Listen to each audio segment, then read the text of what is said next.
第23章真相。呢啲想搞垮千里香嘅人，不遠千里專登從園裏請咗個名氣唔細嘅汪維汪大藥師嚟，佢哋嘅目的好明顯，就係想借住汪維喺香藥界嘅地位，由佢口中講出千里香賣劣質香膏，謀取暴利嘅事實。如果可以俾千里香套上一個故意擾亂香藥界嘅罪名，到時見到官，千里香一定敗得一塌糊塗，以後唔要退出佢哋嘅香藥界。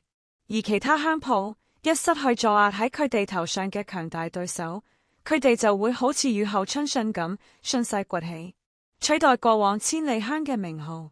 商場如戰場，一夜暴富嘅同時都帶住等同嘅危機，可能一步走錯，今日暴富，明日傾家蕩產都唔定。而千里香正犯咗呢個致命嘅點，牟利嘅時候太招搖，巴不得所有客人都去佢哋千里香，仲大咧咁將其他同行打壓咗一頓。有錢大家賺嘅道理唔明咩？就算想獨吞，都應該小心翼翼、細嚼慢咽嘅。但千里香就似行喺刀鋒咁，仲咁囂張、咁張揚。商場嘅規矩難道唔明咩？依家好啦，俾人找到小辮子啦。而麻煩嚟到嗰陣，呢個千里香李掌櫃父女唔係諗辦法解決，反而仲將責任都推到佢身上，將條莫須有嘅罪名都扣喺佢身上。佢嘅樣睇落咁好欺負咩？好欺負嘅話就嚟私下，唔再對李光宗父女留情面嗰陣，佢請咗呢位話佢賣劣質香膏謀取巨額利潤嘅大藥師，喺眾人面前，喺李光宗父女面前畫地為堂，同呢個大藥師對簿。佢嘅香膏邊點假咗，邊點劣質咗。汪維見佢仲想狡辯，就將4種味道嘅香膏原料做咗一個大致嘅分析，想令祁堯峰死心。不得不講，汪維真係有啲本事，竟然真能夠將啲原料講得8九不離十。不過雖然汪維能夠講到啲原料，但唔知點樣製作出咁好嘅膏香，心入面暗打算一定要得到祁堯峰身上嘅香方子。祁堯峰淡地撩咗眼汪維，笑道：汪大藥師果然好本事，竟能夠將我配製香膏嘅原料都分析出來。佢呢一承認，四周嘅人立馬對佢展開咗一輪口水攻擊，話佢不要臉嘅有，話佢細個竟然咁黑心嘅都。祁堯峰坦然面對眾人嘅謾罵，連回一句解釋一句都冇，但係嗰雙正如幽潭嘅眼睛卻發出熠熠光彩。汪維望住對面呢個姑娘，心入面暗蹙眉，佢竟然咁簡單就承認咗佢香膏嗰啲平價原料，但點解一點都唔擔心？唔係淨汪維，就連李光宗父女都係滿心疑惑，呢個小村姑心入面到底喺計緊咩？只見祁堯峰微微一笑，望住對面嘅汪維繼續道：既然汪藥師能夠睇得出我製香膏嘅呢啲原料，咁依家就請汪藥師先唔好計較其他，單論呢支香膏嘅品質。汪大藥師請同大家講下，我呢支香膏品質點樣？佢咁講，唔計5兩銀子嘅暴利價錢，佢呢啲香膏屬於少數上品狐手膏。汪維望咗祁堯峰一眼，唔知佢葫蘆裏賣緊咩嘢，但係佢將呢支雖然唔錯嘅香膏賣到5兩銀子就唔得，仲係眾所周知嘅事情，用唔到佢狡辯。諗起呢一點，汪維就站出來講道：若單睇呢支香膏，確實係上品裝品，但絕對唔能夠賣到5兩銀子嘅價錢。祁堯峰聽咗自動過濾咗佢後面嗰一句，淡笑道：既然係上品膏香，就請汪藥師幫我呢啲香膏定個價，唔按李掌櫃5兩銀子賣嘅話，最多能夠定幾多價錢？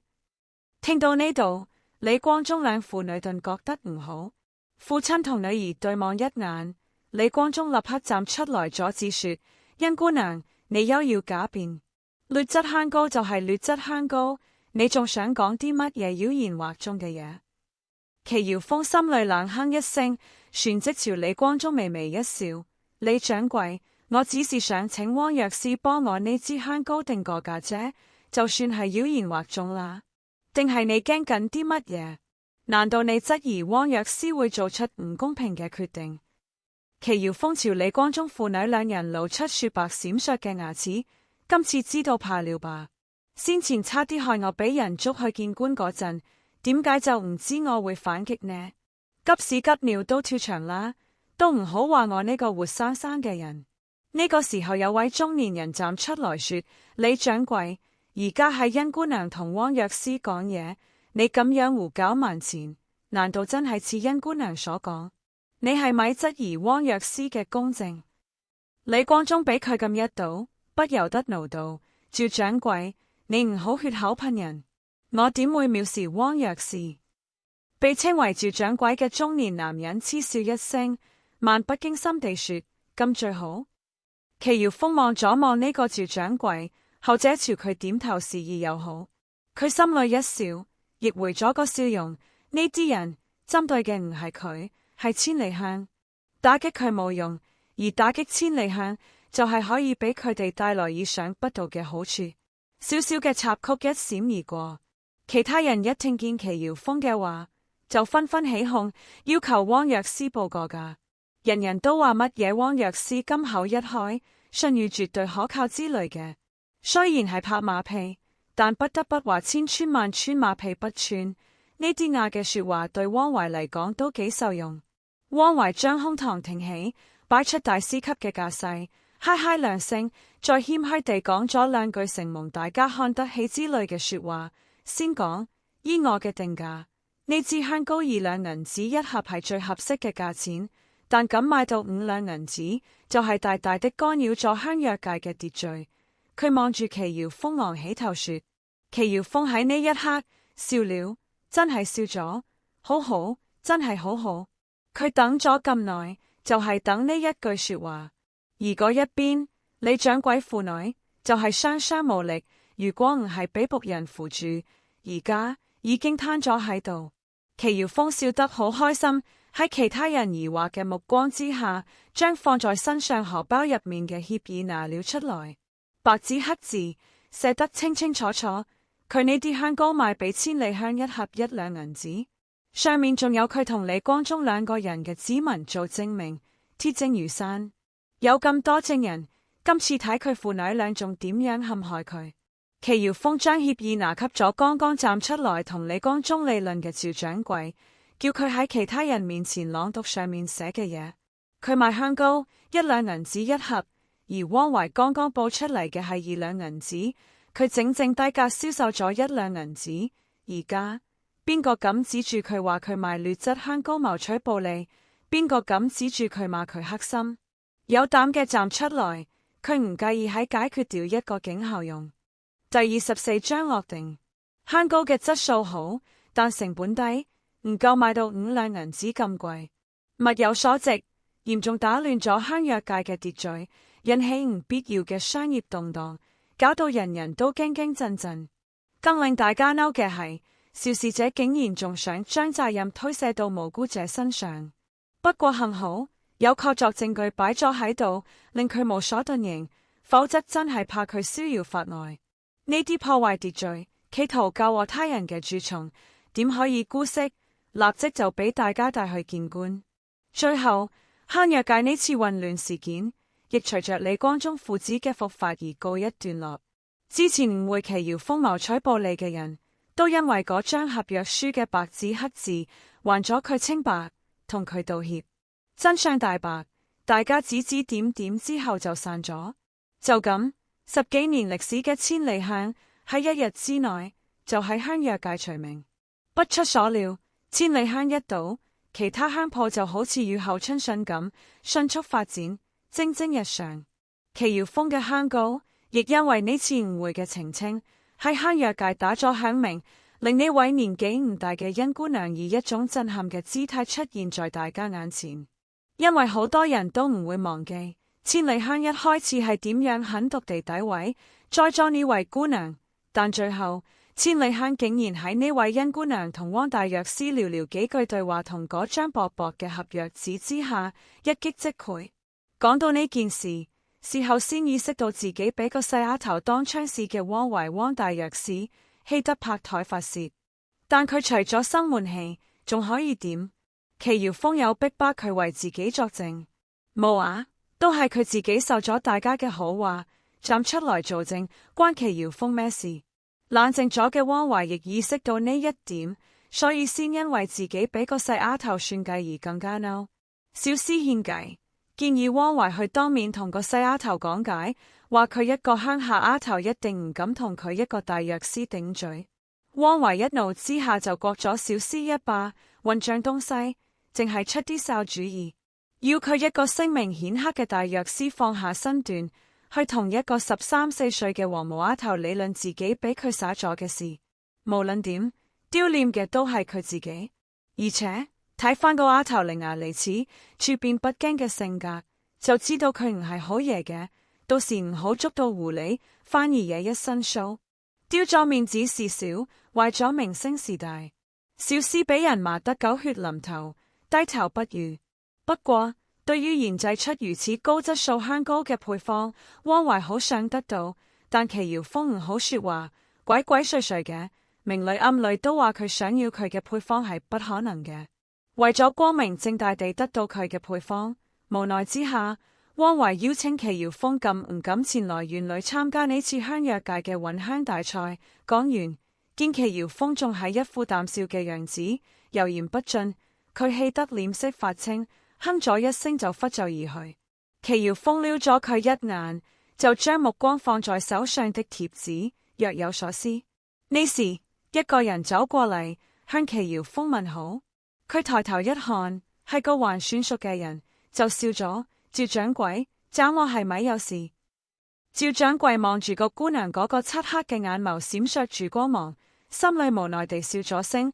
明明知道我趙某人要講咩，但偏偏要我先開口，俾你佔到優勢。一個13、14歲嘅姑娘就有咁嘅睿智，真係長江後浪推前浪啊！看來呢個係年輕人嘅天下。趙掌櫃心裏感慨咗一聲，先講：趙某今次前來打擾甄姑娘，係想問問姑娘，香膏可唔可以俾我哋紫苑閣代為銷售？早知道你嘅目的啦。祁堯峰心裏嘀咕咗聲，佢猶豫咗少少時間，先講：上次李掌櫃嘅做法真係令我心寒，我而家唔太想將我嘅香膏賣俾任何商行。係嘅。今次吳會已經將佢嘅香膏嘅名氣打咗出去，佢就算自己開鋪頭專門銷售，鄉行嗰啲人只會巴結佢而唔敢呃佢。趙掌櫃一聽祁堯峰咁講，心諗李光宗嗰個老雜毛真係徹底得罪咗呢個姑娘，搞到而家佢做生意，對方都抵觸。為咗爭取到祁堯峰嘅香膏喺自己嘅香閣出現，趙掌櫃冇半點猶豫嘅講：甄姑娘，趙某講嘅代銷唔係你同李掌櫃合作嗰種，我哋紫苑閣願意為你嘅香膏專門騰出一個位，幫你銷售，而且甄姑娘放心，我哋唔收你一分租金。呢樣係佢事先就準備好嘅說法。祁堯峰睇到佢講得咁誠懇殷切，都唔禁笑咗。佢倒都好精明，想令自己名氣響嘅香膏擺喺佢度代買，從而帶動佢紫苑閣其他香膏香珠嘅銷售，俾佢嘅香閣注入活力。咁一嚟，就算佢唔收自己嘅代銷費，都賺到好多。佢都唔係得咗便宜就賣乖嘅人。既然佢咁有誠意揾佢做生意，咁佢都應該適可而止。雖然有興趣開鋪頭，但而家唔係時候，因為如果佢過嚟呢度開鋪頭嘅話，屋企就只剩下佢個媽咪。故事無論點都要留喺村頭等佢個仔返嚟，唔會搬到鎮上嚟住嘅。祁堯峰自然唔放心佢個媽咪一個人，所以開鋪頭嘅事祁堯峰只能拖後。剛剛講唔太想將香膏賣俾商行，都係故意試探對方誠意嘅啫。而家對方咁退讓，佢仲可以講咩？當下佢就笑住講：趙掌櫃既然咁有誠意，我都唔好太過固執。就照汪大藥師所講，香膏由以前嘅5兩銀子一盒改定價為2兩銀子一盒，以後就放在你哋紫苑閣銷售啦。至於分成，我哋就按3、7算，你3和7，你睇下點？祁堯峰笑咗笑，將自己嘅想法講出嚟。趙掌櫃好意外佢會咁快就答應，仲願意俾佢3成分成，呢樣令佢心裏高興極了。但很快就將嗰份高興嘅貪念壓落去。本來祁堯峰嘅香膏願意放在佢哋紫苑閣銷售，已經佔咗好大便宜。佢想做長久生意，唔想俾呢個姑娘留下貪心嘅印象，當下就想拒絕分成。但見到佢臉上嗰個燦爛如星嘅笑容，睇得出呢個姑娘做生意嘅真誠，佢就吞咗到口邊嘅說話。其他人見到祁堯峰嗰啲香膏俾紫苑閣搶先咗，都係羨慕嫉妒恨。佢哋都願意喺自己嘅鋪頭騰出一個位代佢銷售香膏嘅，仲唔係淨係唔收佢嘅租金，仲會俾佢啲酬勞。聽咗呢啲說話，祁堯峰搖頭失笑，但冇辦法，佢同李掌櫃對峙嗰陣，只有住掌櫃站出來幫佢講說話。而面對同行提出比自己更好嘅條件，都俾祁堯峰拒絕，更令趙掌櫃意識到自己嗰陣站出來幫佢講嗰幾句話起咗幾大作用。滴水之恩就義湧泉相報，呢種夥伴，李光宗嗰個老家伙竟然唔知全力相護，仲想叫佢當替死鬼，真係雙眼無神，錯把珍珠當羽毛。一把年紀活到牛犢子身上去咗，雙方就照老規矩立咗字據為證，互相一笑，呢份協議就達成咗。以後一盒香膏就以2兩銀子嘅價錢喺香閣銷售。喺返村嘅路上，祁堯峰握住手上嘅貼紙，心裏掙扎咗一下，直至快到屋企嗰陣，先落咗決定，都係去睇下啦。